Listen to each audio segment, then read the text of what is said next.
तर झालं असं, पनवेलच्या आसपास एक प्राचीन विहीर आहे याचा मला सुगावा लागला। मग काय, जेवण केलं आणि मैत्रिणीसोबत वाट तुडवत निघाले। शेवटी पाय दुखायला लागल्यावर गप्प रिक्षा केली आणि पळसपे गावापर्यंत जाऊन पोहोचलो। पळसप्यावरून चालतच कुडावे गावात पोहोचलो।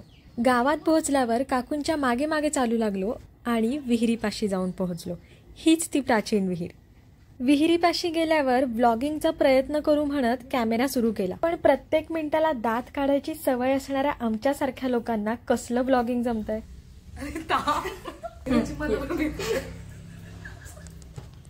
मग शूट आटपून थोड्या गप्पा टप्पा केल्या, कोंबड्या बघितल्या, कोंबड्यांचा खाऊ चोरायला आलेली बदकं सुद्धा बघितली। काकूंनी त्यांच्या शेतातली ताजी ताजी भाजी मला दिली। माठाच्या खोडाची सुद्धा भाजी केली जाते हे इथे येऊन नव्यानेच समजलं। काकूंनी दिलेली भाजी बॅगेत भरली आणि घराकडे निघालो। बरं, या विहिरीची माहिती देणारा व्हिडिओ ऑलरेडी पोस्ट केलाय, तो बघायला विसरू नका हां। Okay, bye.